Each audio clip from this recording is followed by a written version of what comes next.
Hi team, welcome to another week on the red couch. I hope you're all well this week. I don't know who's going to turn up or when they're going to turn up or how much lag we're going to have with a lovely Facebook. So I think this week that I'm just going to get straight into things. We've got quite a bit to talk about, and let me check my trusty notes here and see where we are starting. Okay, so it was Easter last week. I made it through the whole of Easter without eating a single piece of chocolate. I don't know how you guys did. My mother always buys us chocolate.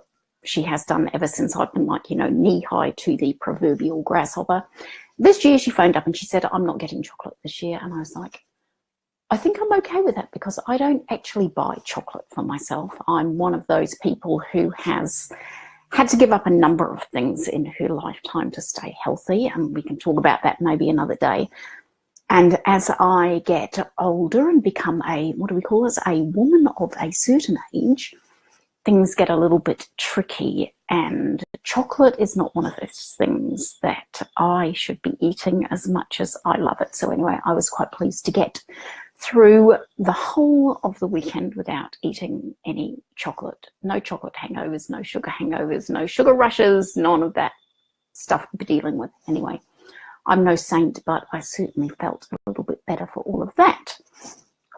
We pet sat. I hope you saw some photos of Fern visiting with us. She reminded me so much of the little tiny dog that we had called Cinnamon. And I put up I love my garden, and I've got notes here about my personal update. Part of my personal update for this week is that I have installed a very tiny little greenhouse in my back garden. I used to have a really tiny one that was sort of yay wide and about as tall as me, and I'm not very tall, so that's about 5 foot. And I used to keep little seedlings and things in there. And over winter, last year, I managed to grow some peppers and some eggplants and things like that. So this year, that one eventually deteriorated in the New Zealand sunshine because it's pretty harsh here. And we have replaced it this weekend with a little glasshouse that is plastic in nature, but should hang in there for a couple of years for me at least, and I'm able to walk inside of it, and I think that is wonderful. So I'm looking forward to growing peppers and lettuces and courgettes and beans and tomatoes and all those lovely things that you're not supposed to be able to grow in summer for the meals that I love to make. So, and Fern was the whole time like, what can I do? Can I help?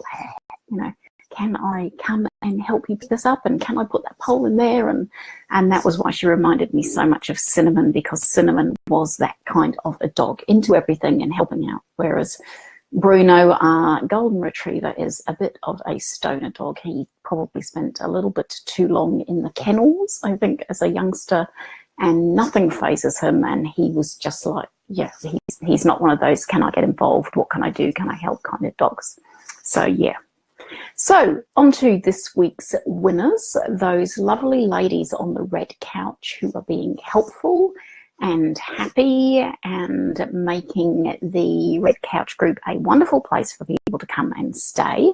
So, I have this week's wonderful magnetic bookmarks, quitter strips, as Stephanie likes to call them, quitter strips. This week's magnetic quitter strips, and they are going out to Stephanie Wingler and Doris. Doris, do not kill me for possibly murdering your surname. Doris Bobbles. Okay, so Doris and Stephanie, your magnetic strips will be coming out to you soon. And I see that the lovely Emma has just joined us. Hi Emma, it's lovely to see you. Emma's magnetic strip went out to her this week, so hopefully she'll be able to report back as to how it's going on her books. And the other good news this week is that the lovely LaDonna, who is our reader of the month from last month, has decided that she would like a copy of Style, so I will be signing a copy of Style for LaDonna and going to see the lovely people at New Zealand Post, who will be forcing me to put it into a plastic bag, which I hate because I'm one of those people who likes to reduce and reuse and recycle and all of those hippie things. And I will pop it into one of their little plastic bags, and I will be mailing that out to LaDonna. But the other really good news on the LaDonna front is that LaDonna has agreed to come and be my very first reader on the red couch. So we have decided that the 12th of April, let me just check my notes again to make sure I get this right. Yes, we have decided that the 12th of April is the date that LaDonna is going to come and join me on the red couch. So she's going to possibly grill me, and I might grill her a little, and we'll find out a little bit more about each other. And we'd love to have you along. So I'm really looking forward to that. I'm hoping to make that a feature of what we do here, because it's really important, I think, for us all to get to know each other a little bit more. So I'm very much looking forward to that. So put the 12th of April in your diary as a date, and we can all catch up with each other then. Right, what else is on my list? The King brothers. What did we think of this week's episode? If you haven't watched it, I will put the link in the notes below. They should be below by the time I get to putting them in there. I'll put the link in the notes below, and you need to read the chapter. I couldn't believe the voting. It kept me on my toes for making sure that I had the story written. It's really interesting for me as a writer, having coming up with a storyline, finding some characters, putting them in interesting situations, and then having you guys give me a help with where the story's going next, because you took the story in a direction that I would not have taken it, which made writing the next chapter really interesting for me. I would have put Dylan in at Mr. Z's house, which, and you guys clearly were of the opinion that he should be staying with his best mate Marty, which made me sit down and completely rethink Dylan and Marty's relationship, which I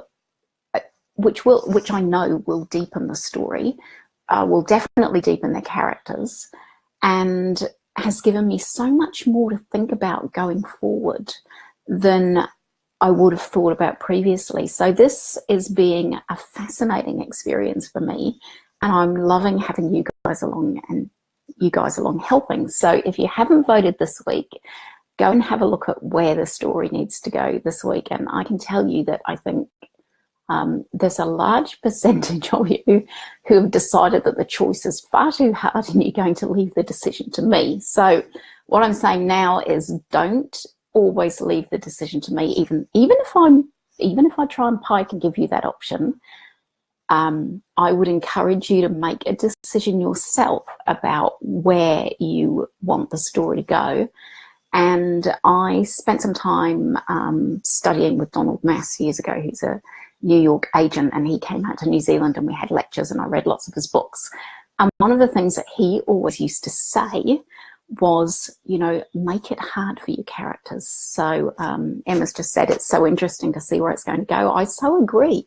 And it's even more interesting for me because I'm not the only one who's making the decision. You know, I'm giving you options, but secretly I'm hoping that you'll choose the option that I want.